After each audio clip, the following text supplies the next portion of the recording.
The opening of Season 6 picks up immediately after the shocking finale of Season 5. The Red Woman sets the tone for a season of resurrection, betrayal, and shifting power. The title refers to Melisandre, the mysterious priestess of the Lord of Light, whose true nature is revealed in the final moments of the episode. But before that revelation, we revisit every corner of Westeros and Essos, where chaos and uncertainty rule. The episode begins in silence at Castle Black.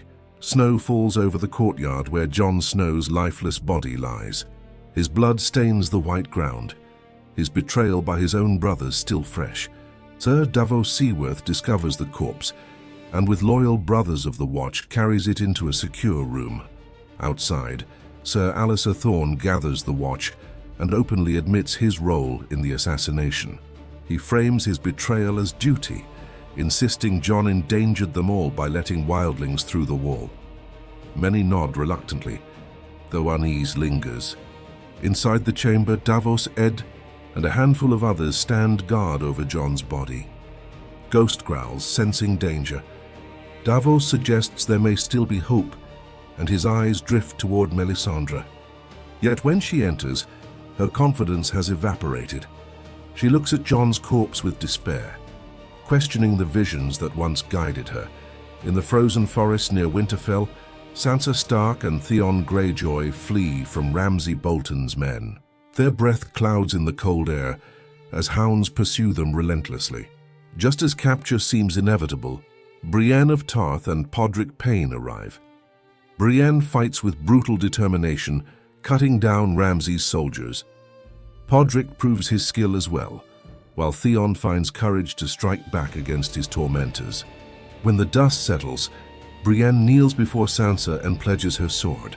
Through tears, Sansa accepts, finally finding a protector she can trust. Far to the south in Dorne, Ellaria Sand enacts her coup.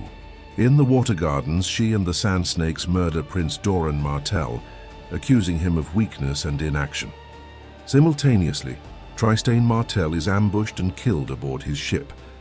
The Martell line ends in blood, and Ellaria seizes power. Dorne, once distant from Westeros's wars, is now thrust into violent upheaval. In King's Landing, grief consumes the Lannisters. As Myrcella's ship docks, Jaime brings his daughter's lifeless body to shore. Cersei watches with devastation, her face carved with grief and rage. She recalls the prophecy she once heard, that all her children would die before her. With Myrcella's death, another piece of fate falls into place. Jaime comforts her, vowing they will stand together against the world. Their grief hardens into a promise of vengeance. In Meereen, Tyrion Lannister walks the streets with Varys. The city is fractured. The Sons of the Harpy continue their terror, and ships in the harbor burn. Tyrion sees poverty and anger simmering, realizing Daenerys' absence has left a dangerous vacuum.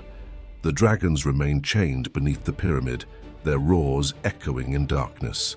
Tyrion wonders aloud if Daenerys' children will waste away in captivity while the city collapses. His words foreshadow the difficult choices he will have to make as Meereen's de facto leader. Daenerys, separated from her people after Drogon carried her from the fighting pits, wanders barren fields. Weary and vulnerable, she is captured by a massive khalasar. Bound and brought before Khal Moro, she declares herself as Daenerys Stormborn, Mother of Dragons. But her titles mean little here. When she reveals she is the widow of Khal Drogo, her captors acknowledge a tradition. All widowed Khaleesi must live out their days in Vaes Dothrak, among the crones of the Dosh Khaleen. Freedom has slipped from her hands once again. The episode's most haunting moment arrives at the end. Alone in her chamber, Melisandre stares into a mirror. Her faith shattered by Stannis' defeat and Jon's death, she seems hollow, defeated. She removes the red necklace she always wears. As it slips away, her youthful face melts into that of an ancient, frail woman. Wrinkled skin, tired eyes, and sagging shoulders reveal the truth. Melisandre's beauty is sustained by magic, and her true self has been hidden for centuries. This revelation reframes everything we thought we knew about her. Beneath the fire and prophecy lies doubt, fear, and the heavy weight of time. The camera lingers on Melisandre as she lies down in her true form, frail and defeated. The room dims and the screen fades to black. The Red Woman, once a figure of fiery conviction, is now exposed as vulnerable and uncertain. The episode ends with a question. Is this the death of her power, or the prelude to a greater miracle? After a long absence, Bran Stark returns to the story. Under the guidance of the three-eyed raven, he experiences visions of the past. In a dreamlike sequence, he witnesses a young Eddard Stark sparring in the yard, with Benjen and Lyanna at his side. Most strikingly, Bran sees Wylis, later known as Hodor, speaking normally, a boy with no hint of the simple giant he would become. This revelation shocks Bran, hinting at deeper mysteries behind Hodor's condition. The Raven warns Bran not to linger too long in these visions, reminding him that the past is a powerful but dangerous place. At Castle Black, Jon Snow's corpse remains under Davos's protection. Loyal brothers of the Watch guard his body, while Sir Alliser Thorne consolidates his power. Thorne admits openly to killing Jon, insisting it was necessary for the Watch's survival. Many brothers follow him, but unease spreads through the ranks. Just as Davos and his companions prepare for a final stand, Ed Tollett arrives with Tormund Giantsbane and hundreds of wildlings. The sight of the giant Wun crushing Thorne's supporters forces the mutineers to retreat. For the first time since Jon's death, hope returns to Castle Black. In Winterfell, Ramsay Bolton reveals the full extent of his ruthlessness. Rose Bolton congratulates him on his victory over Stannis, but warns that Ramsay must act with patience. When Walder Frey gives birth to a son, Ramsay's position as heir is threatened. With cold calculation, Ramsay murders his father, stabbing him in front of startled bannermen. But he does not stop there. He lures Walder and her newborn son to the kennels and unleashes his starving hounds upon them. Their screams echo as Ramsay watches without remorse. This moment cements him as one of the most monstrous figures in the series. After helping Sansa escape, Theon Greyjoy decides he can no longer remain by her side. Racked with guilt for his past crimes, he insists Brienne and Podrick protect her. He resolves to return to the Iron Islands, to face the family he betrayed. It is a painful step, but one that begins his journey toward redemption. On the Iron Islands, Balon Greyjoy still rules, though his grip is weakening. His daughter Yara argues for stronger action, frustrated by his failing leadership. One stormy night, Balon confronts his estranged brother, Euron Greyjoy. Their confrontation on a narrow bridge ends with Euron hurling Balon into the sea. His death triggers the traditional Kingsmoot, where the Ironborn will choose their next ruler. With Euron's return, the islands stand on the brink of transformation. In King's Landing, Cersei wishes to attend Myrcella's funeral, but Tommen forbids it, fearing further humiliation by the Faith. She remains in her chambers, her grief entwined with simmering rage at the Sept. Jaime comforts Tommen, urging him to be strong. Jaime confronts the High Sparrow, exchanging tense words. Though no violence erupts, the encounter underscores the dangerous balance of power in the capital. The heart of the episode lies in its final act. Davos approaches Melisandre, pleading with her to try anything to bring Jon back. Though her faith has faltered, she reluctantly agrees. By Jon's bedside, Melisandre cleans his body, trims his hair and beard, and murmurs incantations to the Lord of Light. She lays her hands upon him, chanting prayers of fire and resurrection. The room falls silent. Nothing happens. Disheartened, one by one they leave. Davos lingers for a moment longer, then departs. Only Ghost remains, restless at Jon's side. The camera lingers on Jon's corpse. Minutes pass in silence. Then suddenly his chest heaves. His eyes open wide, gasping for air. Jon Snow lives again. The episode closes on Jon, alive but shaken, his breath ragged in the cold air. His eyes reflect shock, confusion, and perhaps destiny. The title Home resonates deeply. Bran reconnects with his roots. Theon sails toward his family. Ramsay secures his claim in Winterfell, and Jon Snow himself is given a second chance. Home in this world is not comfort, it is fate. At Castle Black, the impossible has happened. Jon Snow breathes again. His friends and the wildlings look upon him with awe, fear, and disbelief. Davos Seaworth urges him to see this as a second chance. Yet Jon himself feels hollow, shaken by what lies beyond death. I was dead, and there was nothing, he admits, haunted by emptiness. Despite his doubts, Jon knows he must act. Those who betrayed him, Sir Alliser Thorne, Olly, and the other mutineers, are brought before the Watch. In front of the gathered brothers, Jon orders them hanged. Thorne dies with defiance, insisting he acted for the Watch. Olly's hatred is silent but piercing. With grim resolve, Jon cuts the rope, ending their lives. Afterward, Jon removes his cloak and declares, "My watch has ended. His oath is broken." He is free from the Night's Watch, stepping into an uncertain new role. Guided by the three-eyed raven, Bran Stark witnesses one of the most legendary moments in Westerosi history, the fight at the Tower of Joy. He sees a young Ned Stark leading companions, including Howland Reed, against Sir Arthur Dayne and Sir Gerald Hightower of the Kingsguard.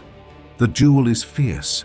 Arthur Dayne, wielding his greatsword Dawn, proves nearly unstoppable, cutting through Ned's men with unmatched skill.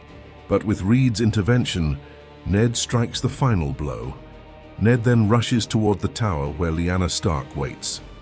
Bran calls out to him, and for a moment Ned seems to hear. But the vision abruptly ends. Frustrated, Bran demands to see more, but the Raven insists, "You must learn everything, but not all at once." The scene teases the truth of Jon Snow's parentage, a secret Bran is destined to uncover. At sea, Samwell Tarly travels with Gilly and her baby. He explains that she cannot remain with him at the Citadel. Women are not allowed there. Instead, he plans to take her to Horn Hill, his family's home, where his mother and sister will protect her. Sam's fear of his cruel father is evident, but his devotion to Gilly is stronger. His love and vulnerability deepen his arc, showing him as more than just a scholar. In the capital, Qyburn takes control of Varys' former network of little birds, street children who trade whispers for sweets.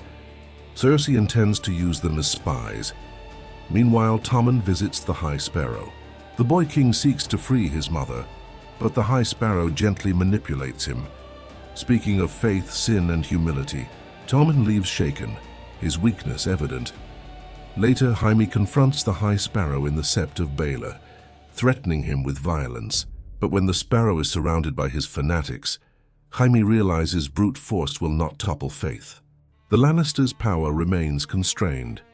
In Meereen, Tyrion Lannister attempts to stabilize the city in Daenerys' absence. He proposes a compromise to the masters of Slavers Bay. They may keep slavery for 7 more years, provided they stop funding the Sons of the Harpy. Grey Worm and Missandei object, seeing it as betrayal of Daenerys' ideals. But Tyrion argues for pragmatism, insisting peace must come before principle. His decision sows tension among the Queen's inner circle, hinting at future discord. In Braavos, Arya Stark continues her brutal training while blind. The waif beats her mercilessly, forcing her to fight with a staff she cannot see. Arya adapts slowly, relying on her other senses. When Jaqen H'ghar appears, he tests her resolve. He offers food, shelter, and sight in exchange for abandoning herself completely to the many-faced god. Arya drinks from the temple's poisoned fountain, and instead of dying, her vision returns. This marks a new step in her transformation into no one, though her heart still clings to Arya Stark's identity. In Winterfell, Ramsay Bolton consolidates power after murdering his father. Ruthless as ever, he feeds Walder Frey and her infant son to his hounds, ensuring no rival claims. With Rose gone, Ramsay rules unchallenged, his cruelty unchecked. The episode closes with Jon walking away from Castle Black, his cloak left behind. The oath he once swore defines him no longer. The world has changed, and so has Jon. Oathbreaker captures the essence of transition. Vows end, lives begin anew, and the cost of betrayal echoes across Westeros. At Castle Black, Jon Snow prepares to leave the Night's Watch behind after executing his betrayers. He feels his duty is done. Just then the gates open, and Sansa Stark rides in with Brienne and Podrick. Jon and Sansa meet in the courtyard. Their embrace is one of the most heartfelt moments in the series. Siblings torn apart by war and betrayal finally find each other. Tears, relief, and unspoken grief pass between them. Over supper, they recall childhood memories, small joys amidst the ashes of loss. But the reunion quickly turns to strategy. Sansa demands they retake Winterfell. Ramsay must be defeated, she insists, for what he did to her and for what he still holds, Rickon Stark. Jon hesitates. He is tired of fighting, weary of death. But Sansa's determination ignites his sense of duty. For the first time, the idea of reclaiming the North feels possible. Their resolve is tested when a raven arrives from Winterfell. Ramsay Bolton's words drip with cruelty. He demands Sansa's return, threatens Rickon's life, and vows to slaughter the wildlings. He mocks Jon, calling him a traitor and bastard unworthy of the Stark name. The letter leaves no room for negotiation. Jon's reluctance fades, replaced by anger. War is coming. Meanwhile, Brienne approaches Davos and Melisandre. She reveals that she executed Stannis Baratheon after his failed campaign. Her admission stirs unease. Melisandre loses her chosen king, and Davos wrestles with disillusionment. Brienne's honesty reinforces her role as a woman of unshakable honor. Loyal only to her oaths, in King's Landing, Qyburn strengthens Cersei's hand by seizing Varys' spy network, recruiting the little birds with sweets and whispers. Cersei, Jaime, and Kevan Lannister push the small council to act, but distrust lingers. The Tyrells, however, are forced into alliance. Olenna Tyrell and Cersei unite against a common enemy, the Faith Militant. Plans are drawn to prevent Marjorie's Walk of Atonement. Meanwhile, Loras Tyrell suffers in captivity, broken and despairing. These uneasy partnerships foreshadow bloody confrontations to come. In Meereen, Tyrion pursues diplomacy. He invites the masters of Slavers Bay and offers them peace. Slavery may continue for 7 years if they end their support for the Sons of the Harpy. Grey Worm and Missandei bristle. To them, this is betrayal of Daenerys' mission. But Tyrion argues that compromise is the only way to stabilize Meereen without Daenerys present. The tension among Daenerys' advisors grows, hinting at cracks in her coalition. Across the sea, Theon Greyjoy returns to Pike after Balon's death. He finds his sister Yara preparing to claim the Seastone chair. Theon kneels before her, pledging loyalty and begging forgiveness. Though scarred and broken, Theon's choice marks the beginning of his redemption. Yara, skeptical but moved, begins to accept his support. Daenerys Targaryen faces the Khals in Vaes Dothrak. Confined to the Temple of Widows, her fate seems sealed. Khal Moro and his peers mock her, declaring she is unworthy to choose her own destiny. But Daenerys turns their judgment into her triumph. As the Khals gather, she sets their hall ablaze. Flames engulf the structure, burning every col alive. Daenerys, untouched by fire, emerges naked into the night.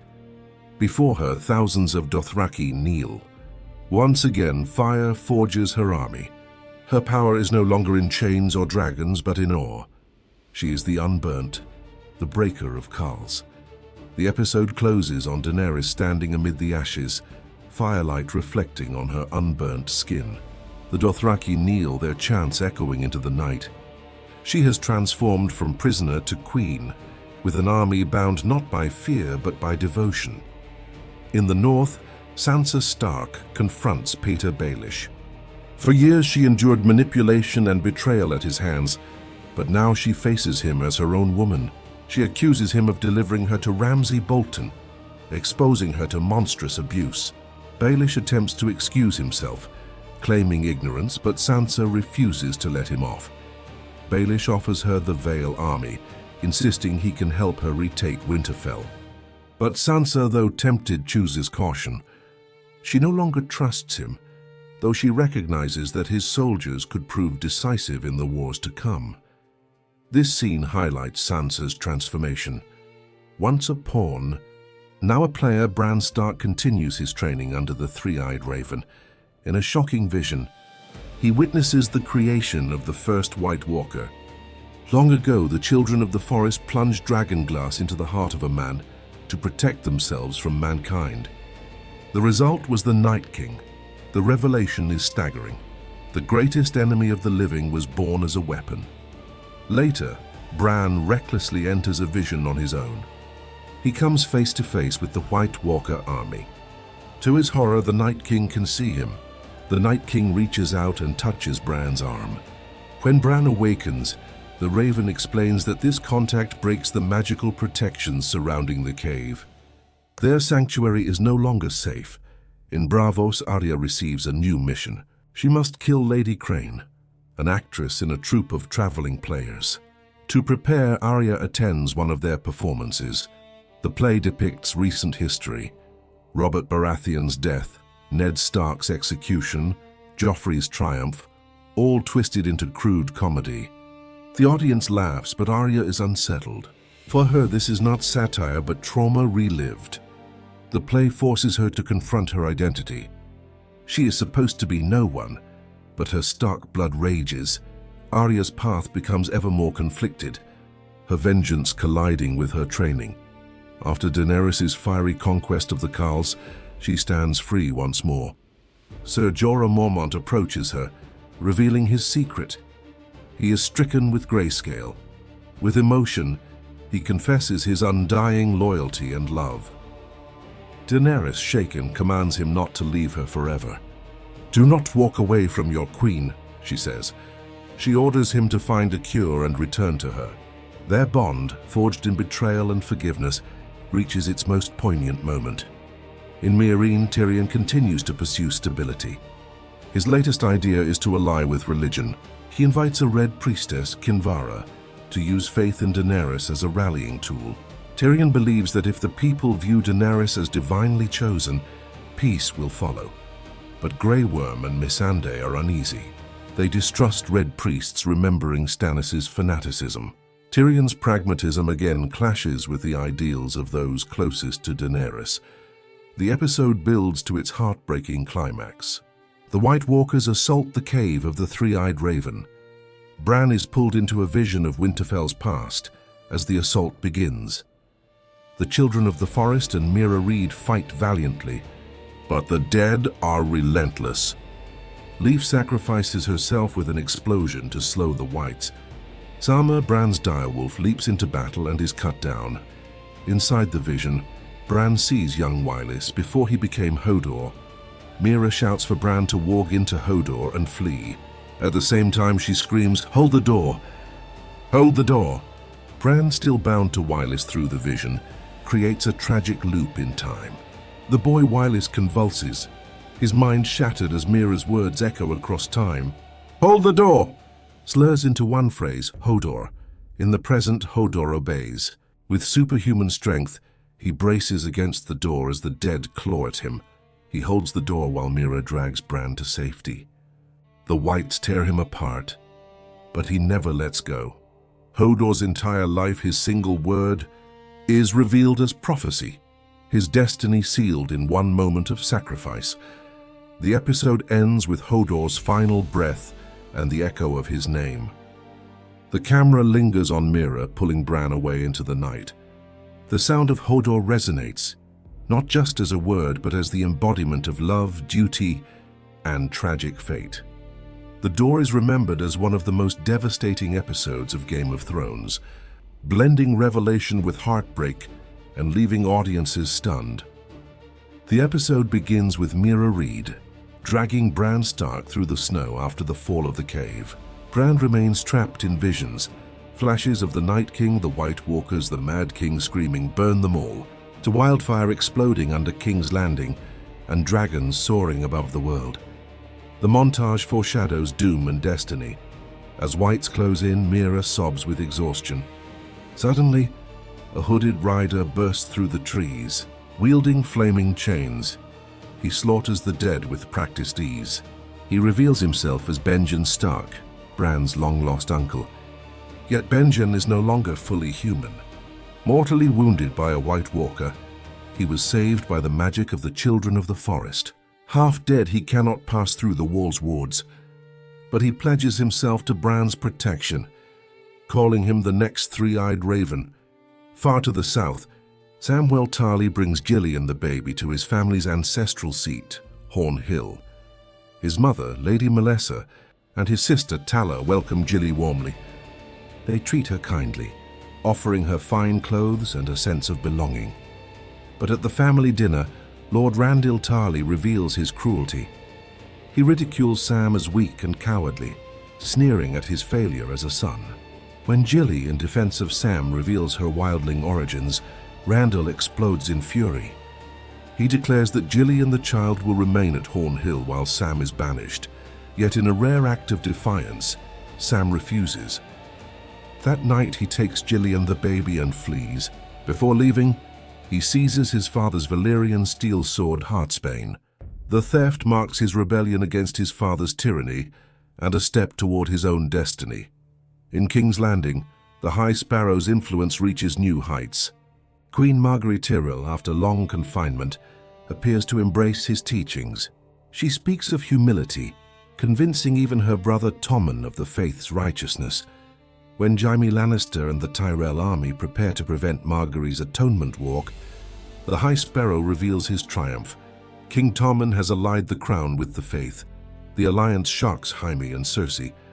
The Tyrells are outmaneuvered, and the Lannisters' grip on power slips further. Jaime is stripped of his position as Lord Commander of the Kingsguard. Instead, he is sent to Riverrun to deal with the Tully Rebellion. The political balance in King's Landing shifts drastically. With the faith stronger than ever, Arya Stark continues her training with the Faceless Men.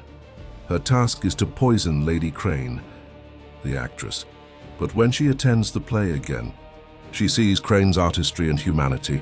Moved by her performance, Arya decides she cannot kill her. Instead, she warns Crane of the plot against her. Arya retrieves her sword needle, reclaiming her identity.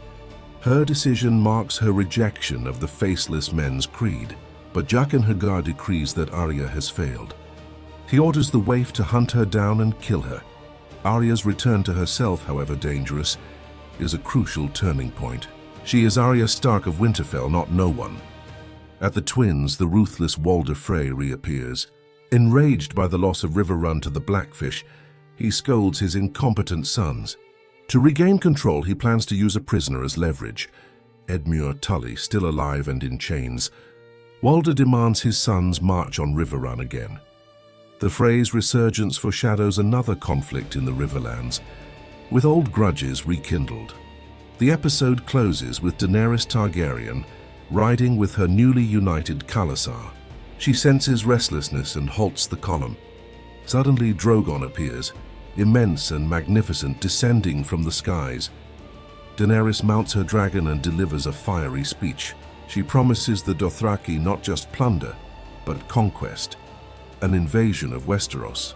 She demands not merely loyalty, but destiny. Blood of my blood, will you cross the sea with me? The Khalasar roars in agreement. It is a moment of rebirth. No longer a Khaleesi among Khals, Daenerys is their sole leader, commanding devotion through awe and vision. Daenerys astride Drogon, her voice carrying over thousands of riders, defines the episode. Fire, blood, and destiny converge.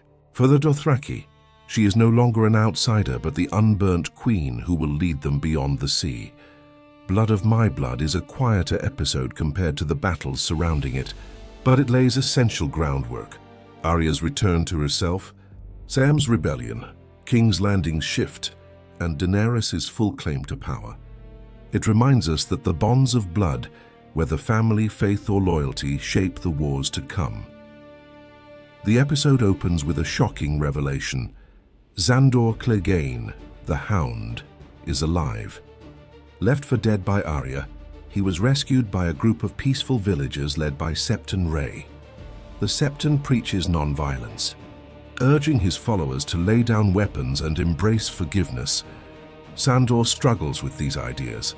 He is haunted by past violence and doesn't believe redemption is possible. But Ray insists even broken men can find peace. For a brief moment, the Hound seems at rest. That peace shatters when marauders from the Brotherhood without banners attack the village. They slaughter everyone, including Septon Ray. When Sandor returns to find the carnage, his rage reignites. He seizes an axe, prepared to return to the violent world he once fled. The Broken Man is reborn as a killer. In the north, Jon Snow, Sansa Stark, and Davos Seaworth travel from house to house, begging support against Ramsay Bolton. At Bear Island, they meet young Lady Lyanna Mormont. Despite her youth, she rules with stern authority. At first, she refuses, dismissing their plea. But Davos persuades her, appealing to her sense of survival against the White Walkers. She grants them 62 soldiers, a small number but fiercely loyal. Next, they approach House Glover. Lord Glover bluntly refuses. He claims the Starks failed them and insists his loyalty belongs to the Boltons now. The rejection wounds Sansa deeply. Sansa grows increasingly desperate. Though Jon pushes forward, she secretly writes a raven to Peter Baelish, signaling her willingness to seek help from the Vale. It is a gamble that could cost dearly. Meanwhile, Jaime Lannister arrives at Riverrun with the Frey army. The Freys have bungled the siege, unable to force the Blackfish out. Jaime seizes command. He meets the Blackfish face to face. Jaime demands surrender, but Brynden Tully is resolute. He mocks the Freys and refuses to yield, vowing to fight to the last. The meeting reveals two men bound by honor, but standing on opposite sides of history. Jaime's role becomes not just about conquest, but about testing his own moral compass. Arya Stark, ready to return to Westeros, arranges passage on a ship. But the Faceless Men will not forgive her defiance. Waif tracks her down and stabs her viciously in the abdomen. Bleeding and staggering, Arya stumbles through the streets, vulnerable for the first time in years. Her training did not save her from betrayal. Her identity as Arya Stark may yet cost her life. In King's Landing, Cersei Lannister approaches Olenna Tyrell. Olenna laments their losses to the High Sparrow. She prepares to leave the city, admitting defeat. Cersei, furious, urges her to stay and fight, but Olenna coldly reminds her, "You've lost, Cersei. It's the only joy I can find." Cersei is left alone, isolated and increasingly dangerous. The episode closes with two haunting images: Arya, bleeding and stumbling through Braavos, and Sandor gripping an axe, ready to return to violence.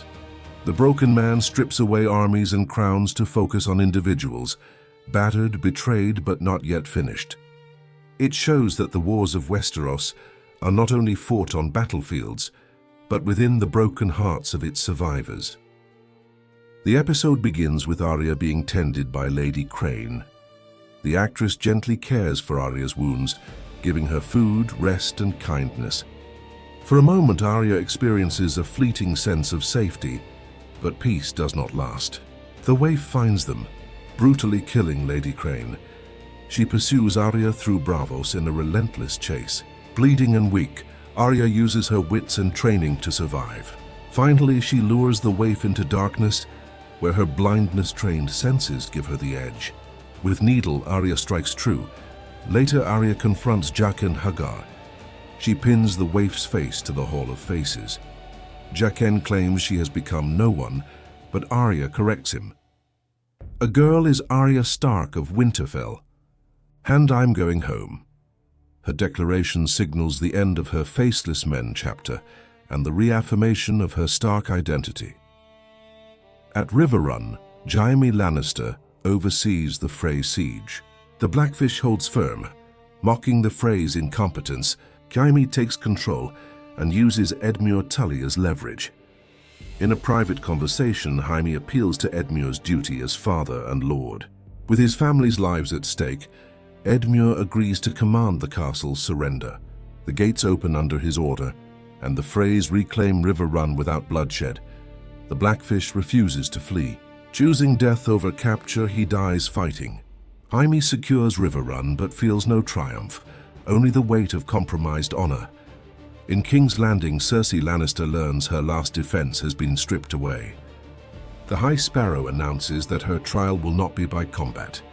Trial by faith eliminates her champion, Sir Gregor Clegane, from the equation. Cersei's face hardens. This decision plants the seeds of the destructive plan she will soon unleash. In Meereen, Tyrion enjoys a brief calm. He encourages Grey Worm and Missandei to laugh, telling jokes and drinking wine. For a moment it feels as if peace has taken root, but ships soon appear on the horizon. The Masters of Slavers Bay have returned with overwhelming force, hurling fire into Meereen's harbors. The fragile calm crumbles, leaving Tyrion's compromises in ruins. Sandor Clegane hunts the raiders who slaughtered his village. When he finds them, they are already dangling from ropes, executed by the Brotherhood without banners. Sandor demands blood, but Beric Dondarrion and Thoros of Myr offer him something else: purpose. They invite him to join their cause, to fight for life against the coming darkness. The Hound's path bends once more toward destiny. The episode closes with Arya's declaration, "I am Arya Stark of Winterfell, and I'm going home." Her journey, once clouded by faceless shadows, now points clearly toward family, vengeance, and destiny. Meanwhile, River Run falls, Meereen burns, and King's Landing turns darker by the day. But the strongest revelation lies in Arya's voice, choosing not to be no one, but to be herself. Episode 9 of Season 6 is one of the most visually spectacular and emotionally devastating installments in the entire series. Battle of the Bastards presents two parallel wars: Daenerys Targaryen reasserting her power in Meereen, and Jon Snow facing Ramsay Bolton for control of Winterfell. The episode opens in Meereen, under siege from the Masters of Slavers Bay. Their fleet bombards the city with fire, undoing Tyrion's fragile peace. Daenerys, calm but furious, confronts Tyrion about his failed compromise. Rather than retreat, Daenerys responds with fire and blood. She mounts Drogon and soars into the skies, freeing Viserion and Rhaegal to join her. The three dragons descend upon the Master's fleet, setting ships ablaze in an awe-inspiring display of power. On land, Grey Worm executes the Masters who betrayed their agreement, leaving one survivor to carry the warning. Daenerys reclaims Meereen not just through victory, but through terror and spectacle. In the north, Jon Snow and his allies meet Ramsay Bolton outside Winterfell for a parley. Jon proposes single combat, but Ramsay refuses. Ramsay taunts them with Rickon Stark's captivity, exuding confidence and cruelty.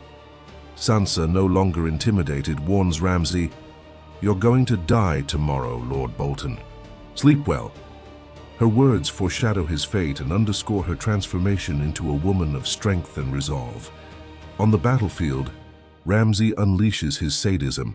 He frees Rickon Stark, commanding him to run toward Jon. As Rickon runs, Ramsay toys with him, loosing arrows one after another. Jon rides desperately to reach his brother, but at the final moment an arrow pierces Rickon's chest. Rickon's death enrages Jon, who charges recklessly toward Ramsay's forces. The Stark army follows, colliding with Bolton troops in one of the most harrowing battle sequences ever filmed for television. The clash is brutal and chaotic. Cavalry charges, arrows rain down, and the earth itself seems to shake. Jon fights with ferocity, cutting through foes as bodies pile around him. At one point, Jon is nearly suffocated, buried beneath corpses and panicked soldiers. The camera lingers on his desperate gasps, evoking the sheer terror of war. He claws his way to the surface, a rebirth amid chaos. Ramsay reveals his cruel genius through tactics. His army forms a shield wall circling the Stark forces. Long spears trap Jon's men, squeezing them into a death pit. Soldiers are crushed underfoot, suffocating in heaps of the dead and dying. The battle becomes a nightmare of claustrophobia, desperation, and blood. Ramsay watches from safety, his cruelty unfolding like a spectacle. Just as all hope seems lost, the Vale army arrives, summoned by Sansa's secret letter to Peter Baelish. Knights of the Vale sweep across the field, breaking Ramsay's lines and scattering his forces. The tide turns. For the first time, Ramsay shows fear. The Stark Vale coalition storms Winterfell. Wun, the giant, smashes through the gates, though his body is riddled with arrows. In his final moments, he collapses inside the castle. Ramsay attempts one last stand, loosing arrows. Jon charges him and beats him savagely with his fists, but Jon halts, glancing at Sansa. He knows Ramsay's fate belongs to her. Ramsay is thrown into the kennels. Sansa confronts him, cold and resolute. He tries to intimidate her, insisting his hounds would never harm him. But Ramsay had starved them for days. The hounds turn on their master, tearing him apart as Sansa watches silently. She walks away, a small smile flickering across her face. Ramsay dies as he lived, cruel, consumed by his own brutality. The Stark banners rise again over Winterfell. The North is reclaimed. For Jon and Sansa, this is not just victory, it is survival, identity, and justice. Battle of the Bastards remains one of the most acclaimed episodes in the series, a masterpiece of spectacle, emotion, and storytelling. The Season 6 finale is not only one of the strongest episodes of the season, but one of the most iconic in the entire series. The Winds of Winter reshapes Westeros. Cersei destroys her enemies, Arya reclaims vengeance, Jon is crowned king in the north, and Daenerys sets sail for conquest. The episode's title, taken from George R.R. Martin's forthcoming book, signals transition and the chilling approach of what lies ahead. The episode opens in an extraordinary sequence of silence and dread. The camera lingers on preparations, Tommen dressing for the trial, Margaery entering the sept, the High Sparrow waiting, Loras kneeling in confession. But Cersei does not appear. Instead, she dons a dark gown and remains in the Red Keep, drinking wine and watching. As the haunting piano score builds, the plan unfolds. Lancel Lannister follows a boy into the tunnels and discovers wildfire barrels lining the chambers. A single candle burns, slowly melting. Realization strikes too late. The sept explodes in green fire, obliterating the High Sparrow, Margaery Tyrell, Loras Tyrell, Kevan Lannister, and countless others. The skyline of King's Landing burns and the Old Order crumbles. Cersei watches from her tower, smiling coldly. Her enemies are ash and the throne is hers. In the aftermath, Tommen stands at his window, gazing at the smoke. Quietly, he removes his crown, sets it down and steps from the ledge. His death is silent, tragic, and final. Cersei barely flinches. Her grief is buried under ambition. She takes the Iron Throne, crowned Queen of the Seven Kingdoms. The woman who was denied power now claims it by fire and blood. At the Twins, Walder Frey celebrates his victory. He boasts of defeating houses greater than his own. Yet in the hall, a serving girl lingers. When Frey demands food, she serves him a pie. With chilling calm, she reveals its secret, the flesh of his sons. Removing her mask, Arya Stark smiles. She slits Walder Frey's throat, whispering vengeance for the Red Wedding. The North remembers. In Winterfell, Jon Snow consolidates power. Davos confronts Melisandre for burning Shireen. Jon exiles her, sparing her life but condemning her exile. Soon the Northern Lords gather. Many hesitate, questioning Jon's parentage and loyalty. Then Lyanna Mormont rises. Fierce, commanding, she shames the Lords for their cowardice. Her voice echoes, "Jon Snow is our king, the king in the north." The room erupts in chants. Jon Snow is declared king in the north, the heir to Robb's legacy, and the Stark cause reborn. Beyond the wall, Bran Stark's visions reveal hidden truth. At the Tower of Joy, young Ned Stark enters to find Lyanna dying in childbirth. She whispers to him, entrusting her baby to his care. The camera lingers on the child's face, then cuts to Jon Snow. The truth is revealed. Jon is not Ned's bastard, but Lyanna Stark and Rhaegar Targaryen's son. His lineage changes everything. He is ice and fire both. In Essos, Daenerys prepares to leave Meereen. She parts from Daario Naharis, choosing duty over love. Tyrion, moved by her trust, is named Hand of the Queen. Tears well in his eyes at this moment of purpose. Finally, Daenerys sets sail. A vast fleet of unsullied Dothraki and loyal bannermen crosses the sea. Above them, her dragons soar. The last image is breathtaking, sails emblazoned with Targaryen sigils stretching across the horizon. Westeros awaits.